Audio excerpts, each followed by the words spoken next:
Meus amigos, agora vamos começar a ver o capítulo 3º, que trata dos crimes contra agora a saúde pública. Vejam bem, também não são comuns nos nossos concursos. Olha lá, epidemia. Causar epidemia mediante a propagação de germes patogênicos. Quem que é o grande afetado com esse crime? Por óbvio que é a sociedade, coletividade. É um crime também de perigo concreto, por quê? Porque a partir do momento que o autor do crime dá origem, produz, perfeito? Essa doença que é destinada a atingir várias pessoas, disseminando, espalhando esses germes patogênicos, que são vírus, bactérias ou qualquer outro micro-organismo que gera doenças, a partir da origem, a partir da produção, o crime já existe, independente das pessoas realmente adoecerem. Perfeito? Mas, senhores, vejam bem, isso aqui é gerado para quê? Para acometer em um determinado tempo, em determinado local, várias pessoas. Tá ok?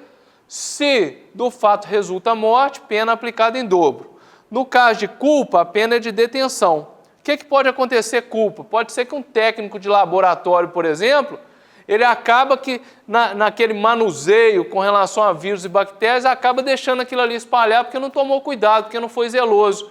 Então, eu não queria gerar epidemia, mas minha ação foi negligente.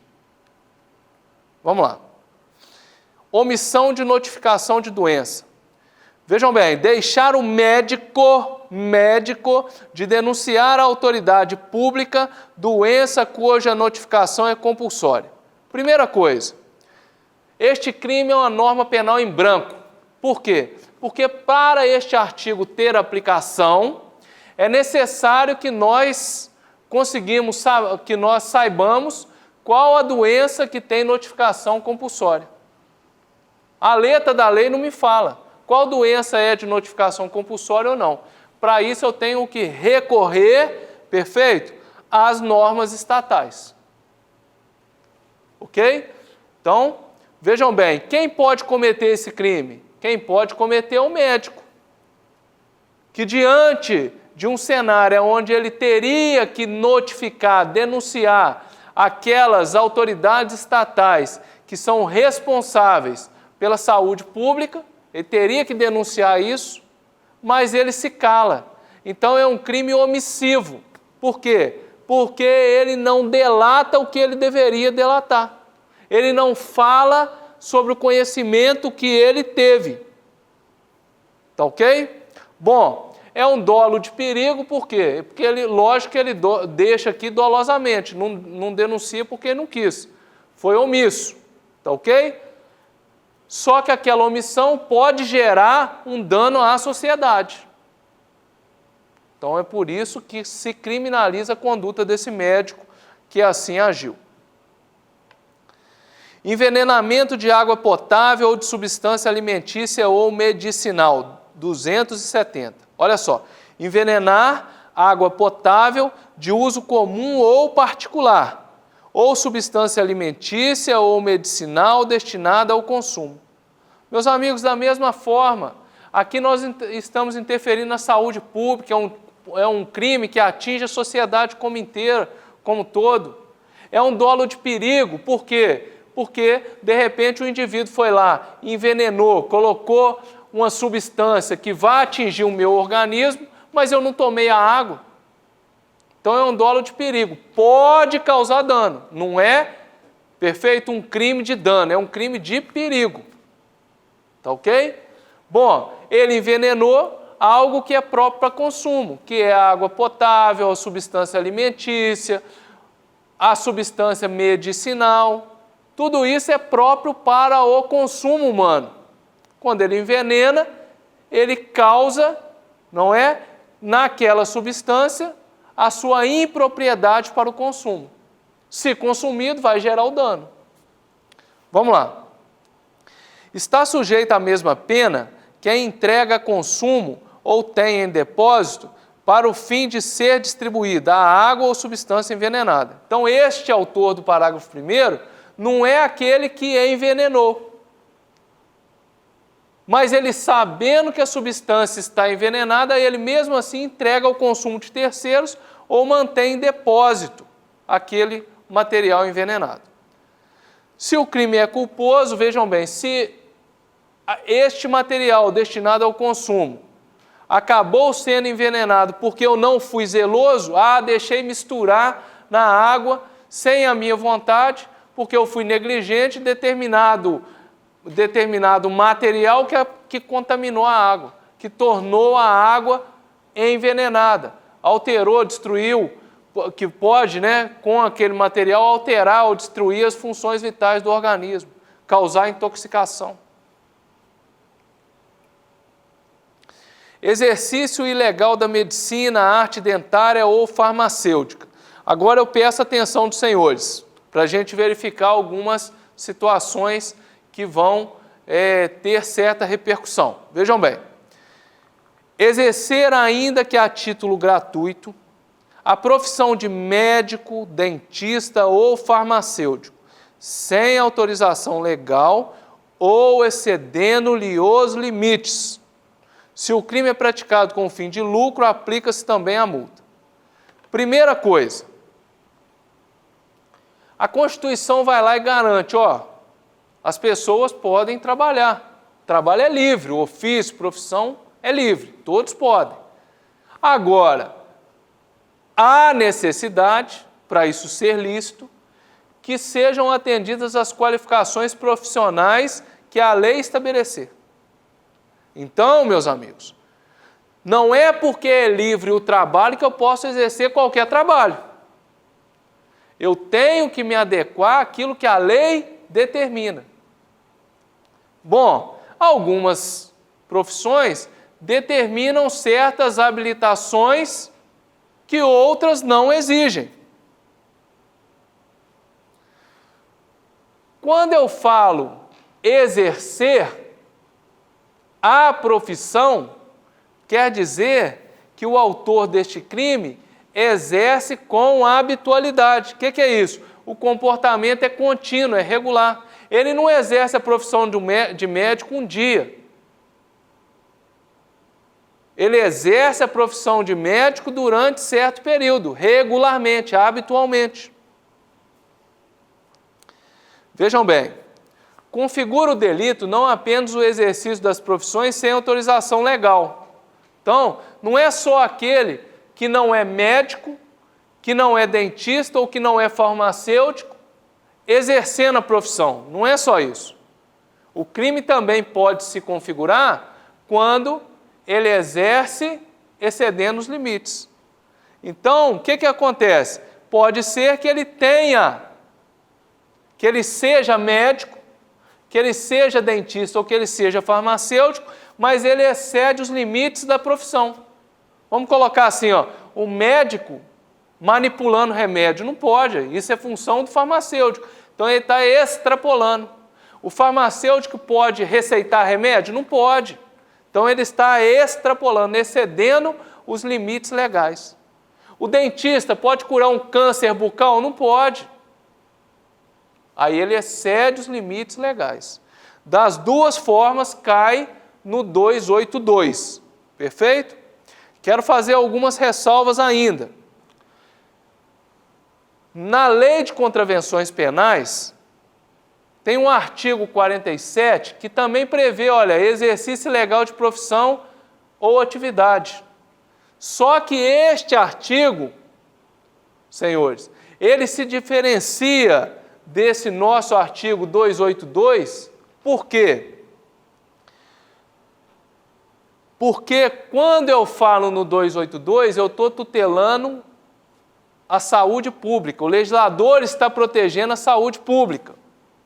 A contravenção penal do artigo 47 protege, na verdade, a organização do trabalho.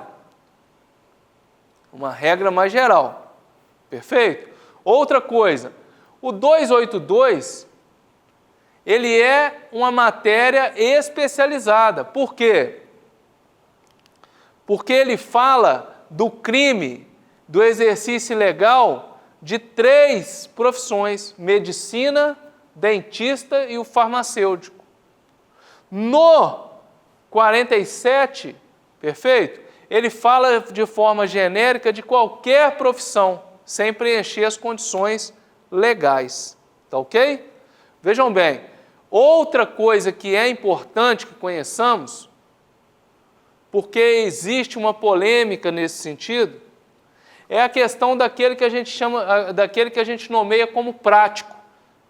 Perfeito? É aquela pessoa que conhece, né, que sabe mexer, mas não tem estudo naquela área. Ele sabe que pode medicar um indivíduo com determinada erva, mas que ele vai melhorar, mas ele não sabe o porquê, não conhece o fundamento. Ele não estudou para isso, ele não tem a técnica. Aí nós chegamos à situação, né, de pensar assim, em localidade distante, aonde eu não tenho médico, não tenho dentista, não tenho farmacêutico. Se eu estiver diante naquela sociedade, naquela localidade distante, de uma pessoa enferma que necessita de um atendimento, se um desses práticos que conhecem o que fazer, mas não sabem o porquê, não estudaram para isso, se ele fizer a intervenção, ele vai responder pelo crime de exercício ilegal da medicina, arte dentária ou farmacêutica? Perfeito? Então o comportamento dele é tido como típico, porque enquadra perfeitamente no crime do 282, mas ele acaba recebendo a excludente de ilicitude com relação ao estágio de necessidade. Colocamos na balança, preservação da vida, perfeito? E a questão da saúde pública. Não, preservação da vida tem mais valor. Então ele sacrificou, perfeito? A saúde pública, tá ok? Para preservar a vida do semelhante. Ok? Então, tem-se entendido que nestes casos ocorre estágio de necessidade. Amigos, questão do charlatanismo também é um crime contra a saúde pública. Vejam bem, inculcar ou anunciar cura por meio secreto ou infalível. Senhores, o charlatanismo é conhecido como estelionato contra a saúde pública. Porque aqui nós estamos diante de um engano, senhores. Só que, ao invés, perfeito, de eu trabalhar com a questão de valoração econômica, né? Eu quero ganhar alguma coisa em prejuízo de outrem, perfeito? Eu estou trabalhando, perfeito, com engano, onde eu estou anunciando uma cura para uma doença, que talvez nem a medicina tenha a cura, ou talvez a medicina tenha a cura, mas uma cura dificultosa, então eu anuncio uma cura mais milagrosa, um tratamento alternativo, mas sabendo eu, perfeito, que esse tratamento não vai dar em nada. Então eu falo que eu tenho a fórmula secreta, não anuncio a fórmula, ok? Não tem nada comprovado, eu sei que não vai gerar nada e mesmo assim eu estou apregoando, recomendando, fazendo propaganda daquele produto que a princípio geraria a cura, mas eu sei que não vai gerar, tá ok? Este crime pode ser praticado por qualquer pessoa, até por profissionais da área de saúde. É óbvio que o agente, para cometer o charlatanismo, ele tem que saber que aquilo ali, que a cura não vai ser alcançada. É por isso que as pessoas chamam de estelionato contra a saúde pública. Por quê? Porque o agente sabe que não vai curar e mesmo assim ele ilude as pessoas. Vocês já ouviram falar naquela questão da garrafada, onde a pessoa coloca lá várias ervas e tudo mais e fala que cura tudo, impotência sexual, isso, aquilo? Então é nesse sentido que vem esse crime. Senhores, o charlatanismo é totalmente diferente do curandeirismo. E era isso que eu queria que vocês guardassem. Essa distinção é importante. Tá ok? Vejam bem o curandeirismo. Exercer o curandeirismo. Quando o legislador fala exercer, está falando assim, praticar com frequência, com habitualidade. Não é fazer isso uma vez, ele faz isso com regularidade. Exercer o curandeirismo, prescrevendo, ministrando ou aplicando habitualmente qualquer substância. Então está falando que o indivíduo ele está receitando uma substância que seja mineral, vegetal, animal, para alguém ou alguma pessoa, usando gestos, palavras ou qualquer outro meio. Então o indivíduo aqui ele já não usa mais substância, tá certo? Ele usa o lado místico, o lado espiritual, sobrenatural, explora esse lado. Ou terceiro, fazendo o diagnóstico. Então ele passa a identificar as doenças pelos sintomas. Tudo isso gera o curandeirismo. Se o crime é praticado mediante remuneração, o agente também fica sujeito à pena de multa. Agora vejam bem, qual a diferença então do charlatão, professor, para o curandeiro? É que o curandeiro, ele verdadeiramente acredita que ele vai conseguir a cura. Perfeito? Que aquela cura realmente vai ser gerada ou por conta das suas receitas, perfeito? Das suas substâncias, ou por conta, nesse caso, né, da questão do lado místico, sobrenatural, ou por conta do seu diagnóstico. E o charlatão? Não, o charlatão, lembra, do estelionato contra a saúde pública. É aquele que visa iludir. Mas por que então, professor, que este curandeirismo é tipificado como crime? Porque esse indivíduo, na verdade, ele não tem estudo, ele não tem técnica. Não tem nenhuma comprovação científica, técnica, que demonstra que essas situações realmente geram a cura. Então isso é um perigo para a saúde pública. É nesse sentido que vem o artigo 284. Tá ok?